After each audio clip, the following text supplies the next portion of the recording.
Ladies and gentlemen, this is Ebro in the Morning with Rosenberg and Laura Styles. Yep. And Rosenberg, how would you introduce the young woman we're about to introduce to our audience? How would you introduce her? The young lady I'm introducing tonight comes from very far away to be here. She has been on my radar now for like 5 years. How killing long? it. Yeah, she was on my mixtape. She did a record for me maybe 3-4 years ago. And those who know what a true MC is about have been up on her for a couple years now.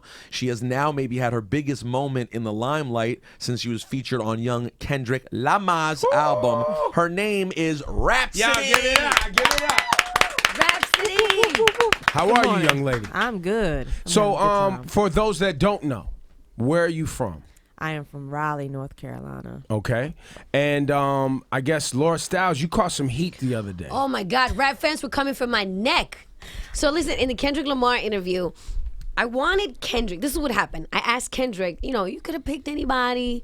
Why Rapsody? I just wanted him to elaborate on how amazing Rapsody was. Really, yeah, really, what you were doing was, as we say in, as people say in wrestling, you were putting her over. You Yes. wanted him to just be like, "She's amazing," and instead, the crazy internet thought you were trying to get him to say like that there was some bad reason. Yeah. Or like, Yo, I was getting like, the shady radio bitch hating on rap. That Hot 97 doesn't know shit. I will apologize. Oh, my I'm going to God. apologize to my fans. They're very overprotective. They're very passionate. But on behalf of them, I will apologize. I think they took that way and then out I was of context. like, and then I was like, oh my God, I didn't, did I sound shady? Then I had No, to not at ask. all. And then, then I wanted to make sure that, it was, I had No. the best intention. When I first saw it, I was like, word up, I appreciate you, Laura. 'Cause Yay, right? I understood why you asked. Yeah. And that was dope. To hear it out of Kendrick's mouth like that helps me. So Cool. well, I'm sure you've answered this 1,000 times this week, but how did Yeah. that process go about? The hearing from Kendrick about this tune, and how long have you known him? I first met him in 2011, and we did a song together, my mixtape for everything. He came to us with the idea about 1.5 years ago. It was the day after he dropped Control Verse, like the very next day. And I was in the studio with Premier shooting a video, and Ninth was talking to him, and Kendrick was in South Africa. And he told Ninth, he was like, yo, I got this idea. I want to get rap on my next album. And Ninth was like, word. He was like, I don't have it all figured out, but I'll let y'all know. So he was like, yeah, just let us know. We'll be ready. Didn't hear anything from him for 1.5 years. And January 11th of 2015, Dave Free, which is his manager, he reached out. He's Dave. like, Ninth, we're going to Kendrick send and rap something to put some voice on. And, went from there. Like, I got that text, and I did a show. I went to D.C., and he sent the song, and I talked to him. We talked about the title, the concept, and that was it. Did you hear Kendrick's part? Nah, he only sent my part. He told me, he said, I don't rap on the same beat. The title of the track is Complexion. He said, everybody's beautiful, black or white, but I really want to, do something for us, for our folks. And he had to explain it like I got it off bat. So, that's how it was. The conversation was real short. He sent the track, my part, and that was all I heard. I didn't hear anything else, didn't know the album title. I heard it when the world heard it, so. Wow. Well, let's go there then. The song Complexion obviously deals with the complexion issues that people have. Right. You being a brown-skinned woman. Right. Have you dealt with that in Yeah. being an artist? Do you catch that or feel that? Not so much as an artist, not so much that I even pay attention to. I got it when I was younger, when I was a kid.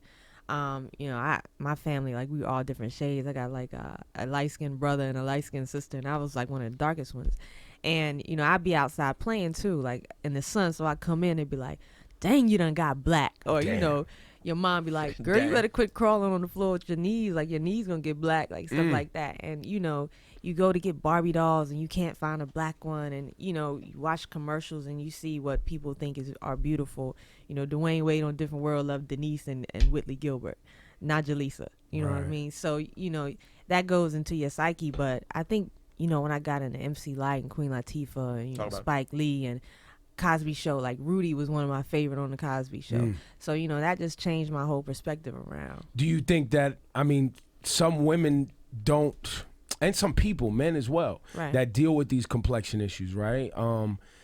They harbor scars from it. Like, I mean, there are, definitely in the black community, there's, definite scars as we deal with complexion issues, whether you talk about like the Willie Lynch theory, light skin versus dark skin, or, light skin niggas be like, dark skin niggas be like, and they, people talking bad to each other on, and that's kind of like cultural, like we've kind of always been like that. We crack jokes about it, but some people, it's really a thing. Like, it is really a thing. Like, I was just talking to my homeboy Cash, who's our label manager. And he was, we joke on him all the time, like he's really dark. And he's like, he's like, that really used to bother me, when I was a kid. Like, and I was like, dag, for real? And he was like, yeah. He's like, but I'm quick. Like, I know how to joke back. But yeah, it's something. Like, I see it even with my niece. Like, I have a 5-year-old niece. And like when she was, about a year ago when she was 4, I take her to get Barbie dolls. And she'd be like, I don't want the black one. That's ugly. And, that's when I was like, I don't want her to ever feel like that. Like, you don't want to take that innocence away from a child where they that young and they noticing it already. So, yeah, it's definitely something like it's been going on since slavery. Yeah, for it's sure. just carried on. So, we got to find some way to break it. Like, even Drake get it real bad, man. He get it bad for being light-skinned. Right, yeah. And it's, I think it's a cycle, too, right? Like, I get it for being light-skinned or not being black enough, right? Being mixed. I'm sure Drake gets it. But then on the other side, you see, people coming for Lupita Nyong'o or coming for Serena Williams or coming for their hair texture or anything like that, saying they're not beautiful because of their complexion or their hair texture. So, I mean, there's definitely a lot of work we got to do. How do you guys feel? I'm curious about the joking nature, like on Instagram, of that stuff. Like, there are times when me, who has no voice in this conversation at all, but thinks to myself, I'm like, I kind of wish that jokes. I understand why those jokes exist, but it's already a layer of bullshit that white people never have to encounter. And as much as people say it's a joke, right? It's still like, you still end up building a defense mechanism. It's still a thing that exists, whereas white people don't have conversations about complexion. So I end up feeling like, damn, is that on some level, even though it's a joke, is it kind of shitty? Yes. Yeah. Yes. I would say, I think at this point, it's for me, I can't speak for everyone, and it sounds like maybe even for yourself, it's a callous as a part of, I'm callous to it, right? Like, I've developed an armor to understand why it's part of how we interact with one another. So it doesn't, I know it's not like someone really dislikes me because of my complexion, but I'm sure there's other people who feel differently. Like, they haven't developed that. It's a complex. It's a thing for them. So I know it I guess it's whatever armor or metal you made out of, how much it affects you. Like, I don't know, you just got to have self-love first. Once you get that, then, people can joke on you all day. Like, it's not going to affect you if you love yourself no matter what. But I think even some white people talk about it, to be honest. Like, in terms of other white people, in terms of black people, make jokes of which one? No. Like, within the white community. Like, I've heard some white people say, like, I'm too pale. Like, sure. Yeah, that's true. Or they stay tanning, stay spray tanning, and trying to change their complexion. Well, that's you want. I mean, how deep we want to go? Because the level of depth of talking about white people and their desperation to be darker. Like, you could be sitting on the beach trying to be black as you're being racist simultaneously. Like, I don't even know if we might need 2-3 hours to go there. What I'm curious about on a more positive or laid back note is, how much of an impact did you see this week? You've been putting in all this hard work for years. You've gotten love from, MTV, from people like me, other DJs around the world. You've done shows all across the world. How much of an impact did you feel just from this one thing over the last couple of weeks? Oh, man, it was a huge platform. Just to watch it in live, like on Twitter and stuff, and to see people's reaction, all these people who this is their first time hearing you and discovering you. Like, it's crazy to watch, but at the same time, like, it really didn't get to me because I've been practicing for this moment forever. So, once you in there day and night, and this is something that you dream and you envision and you see it over and over and over again, when it comes, like the whole 2 or 3 months I had to keep this a secret. It was like, I don't know what to expect. Like, I don't know how it's going to be. I don't know. And then when it came, it was like, it felt good, but it was just like, it felt normal too. Like, this is how it's supposed to be. So, it's really been a good feeling though. Like, to put me on that platform, it's just like, you're getting closer. So it was dope, man. So let's do this. You got a record on iTunes tomorrow. Right. This is an album? Mixtape? What are we doing? This is an EP. It's an EP? Right. I put out an EP, Beauty and the Beast, October of last year. But with all these new fans, like I want to kind of reintroduce it. I respect it. So I'd added 3 additional songs. Young Guru, who's now officially part of Jamla Records. Guru was popping. You know, that's the man. He mixed and mastered the project, but he also produced one of the new songs we added. Ninth, Eric G, who's on the Soul Council. So, you know, that comes out tomorrow on iTunes. So let's play Godzilla right now. Yeah, let's do that. Let's come back, and we're going to get into you. You got some gas in the tank. You think you got something to say on this microphone? You can rhyme them. I need bars. Yeah, I we need need bars. Rhapsody's here. It's Ebro in the morning. It's Rosenberg's Lord Styles. It's Hot 97. Michael Jackson, I'm the new Thriller. Super cold, get a chinchilla. You don't want it with a copper sitter. Couldn't get an ab even with a sit-up. These days, only God is iller. You couldn't shine with glitter. Even if shine was with you, thought you was a bad boy until you met Godzilla. I'm God gifted. I'm Derek G the pitches. Only the guys get it, nigga. That's how high I hit it. Godzilla crushing y'all villas. Godzilla, only Godzilla. Hot 97's a station. Ebro in the morning. Lord Styles, Rosenberg. We're here with a young woman you guys need to pay attention to if you claim to be a hip hop fan. I mean, if you about these bars. Her name is Rapsody. What's going on? Thank you very much for coming by. Rhapsody. Excuse me, Ebro. Yes. When I look at Rhapsody, right, I feel like she's like one of my homegirls, and I love the way she dresses. And I just want to know, as a rapper, as a performer, how much pressure do you get to switch up your style?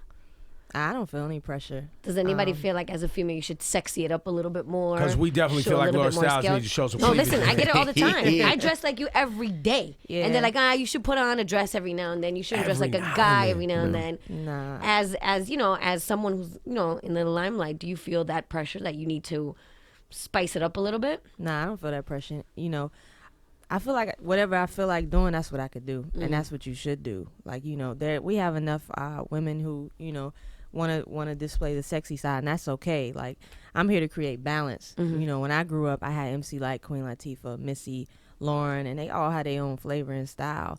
And, you know, that's what I want to be relatable. You know, like, we have enough women who, you know, they look very perfect, but we're not perfect all the time. Right. So, you know, I'm just here for the everyday girl next door, and I'm really comfortable with that. And when I'm at shows, like, that's what I get. Like, you know, I love you. You know, I feel like, you know, you could be, like you said, you could be my sister, so I could relate to you. So that's what I draw. So there's no pressure at all. Like, I like Who that. is, as far as female MCs right now? right now. Is there anyone that you like? Outside of legends, like new ones, Il Camille out in LA, like, she's my favorite. No Name Gypsy in Chicago, I think she's really, really dope. Tink, like, I've heard a few Tink's joints. So a lot of people like her. Yeah, I'm looking forward to see what else she does. But none of the none of the main streamer, more females, the Iggy's, the Nicki's, any of that. You're not into that? No, I haven't really gotten into that. You know, Really? Is it because it's too mainstream? Like, you're more of a Nah, it's not about being too mainstream. Like, I listen to some mainstream things. I don't know, it just doesn't appeal to me. You know, there's some Nicki songs that I like. Nicki could rap. Yeah, she can spit. Like, you know, that's undeniable. Like, she's crazy talented on the mic. I could see her doing acting. Like, I can't remember the name of the movie she was in. Yes, but- Cameron Diaz movie? Right. Yeah. She did great in that. So, you know, I just listen to a little bit of everything. It's even not about females. Like, I just like the art of rhyme. Like, Rhyme, period. I don't like every guy that's on mainstream No. either. So, you know, it depends on It's the just day, what you like. Right. Do you on the Iggy Azalea note? Do you feel like it's proper that she catches the flack that she catches? Because she catches heat all of a sudden. I don't know. I haven't really. I've tuned out to it. You know, Because it's negative. Yeah, like, you know, I feel like whatever you do, like, find a person you like and uplift them. Like, we put too much on being negative and everything we don't like. Let's talk about what we do like. And who I like is Il Camille. I like No Name Gypsy. Right. I like Chance the Rapper. I like TDE. All the Jamla. So, you know, those are the ones I like to talk about. You know, whoever you like, that's who. You know. That's why You're I so champion. politically correct. I appreciate it. I mean, listen, It's honest though. I'm just saying. she's under the tutelage of a brilliant man named Ninth Wonder. Yes. Him and I aren't talking right now. Why? What's the problem? Because when I Because saw him, Duke is killing right now. Because Duke's Duke this year, and he walked in and sees me and goes, "How's Maryland doing?" And so, you know, when we start off on that note, there's no need for us to continue the conversation. But I'm not going to deny that this is a great person to have involved in your project. Just how much of an influence and help is Ninth Wonder to everything you do? Oh, big, man. When you have somebody that's been where you're trying to go, like they save you a lot of headache, you know. And if you take the time to like really listen, like this is advice for new artists. Like if you have someone that, you know, is mentoring you and they've been where you want to be, take the time to listen more than you talk, because they'll save you some steps along the way. Like, you know, he gives me a lot of advice and it's helped me a lot.